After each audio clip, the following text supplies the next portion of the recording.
You recognize her from her work in the movie Bollywood Hollywood. The Canadian-born actress Lisa Ray is also known for her star role in the Oscar-nominated film Water.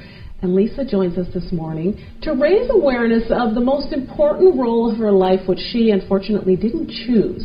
And that's living with myeloma, a rare and incurable cancer of the bone marrow. Thanks for joining us this morning, Lisa. Thank you, Cara. It's great to be here, and thanks for helping to make myeloma matter. Well, I want to congratulate you, first of all, for cancer in remission for over a year now. In remission for over a year. I had, there's some great imagery because I had a stem cell transplant, which was part of my treatment protocol, Christmas of 2009. So there's some great rebirth imagery involved in that, and but I'm also here to sort of say that while I'm in remission and I've been healthy and I've been putting myself out there and active and leading a really productive life, the work is still not over yet. And that's what's really interesting about myeloma. First of all, describe a little bit about what it is and why it is so important to get the awareness out about this disease. Well, first off, a lot of people mix up myeloma with melanoma, which is skin cancer. So that's the first, thing that I'd like to sort of, put out there. And basically, myeloma, it's multiple myeloma is the technical term, and it's a incurable blood cancer of the bone marrow. I know. I hate saying it sometimes, It frightens me, even when I say it, when I put it out there. But, the fact is that there's a lot of optimism because of all the breakthroughs. There's been, for instance, if I had been diagnosed even a decade ago, the diagnosis or the prognosis was really dire. I would have been given maybe 1 to 2 years. Wow. And, so the first thing that my physician told me when he diagnosed me is he said, whatever you do, don't Google it. Oh, of course that's what I did. Yeah, of course. Yeah, you want to find out everything. You want to find out everything. You want to empower yourself with information, and there's a lot of conflicting information out there, which is why this particular resource, I'm partnering up with Myeloma Canada, an online resource, and they raise awareness and funds and do all kinds of great stuff because it's a great place to go for the most up-to-date information.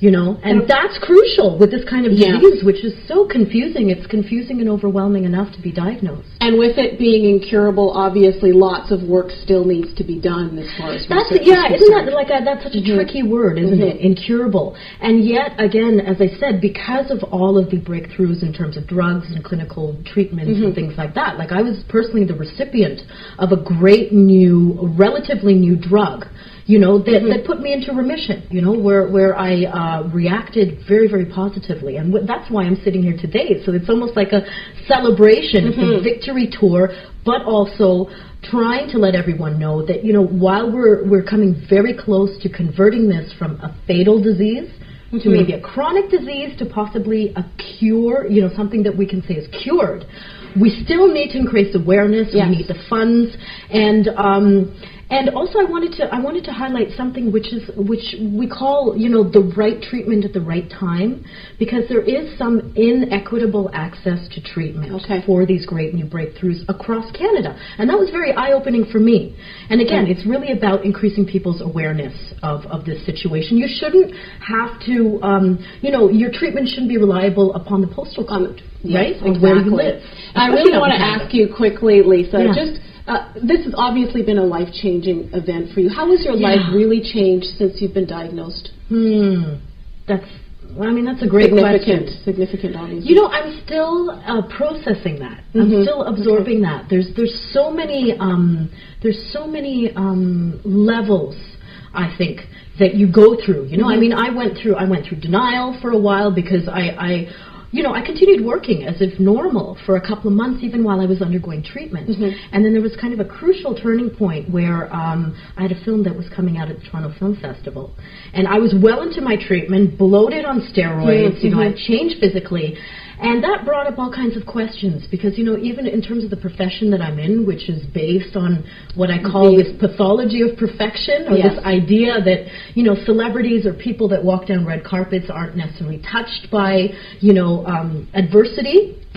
It kind of, so the combination between that situation and cancer kind of aroused this instinct in me to sort of go public. And it was the best thing that I ever did, because the other secret is if you want support, you're not going to get it unless you ask for it. Right. And in order to do that, you have to be really open and transparent. So and you have been to date, and we thank you for that. Thanks a lot, Lisa. I know you've got a lot more stories. We'd love to talk to you a little bit more. Yeah. Thank you for coming here and sharing your story, representing Myeloma Canada today. If you want to find out more information, there is a local walk and run that's being held here in our city to bring awareness to myeloma. And it's put on by the Southern Alberta Myeloma Association. If you want to find out more information, you can log on to globaltvcalgary.com. Click on links in the news there as well.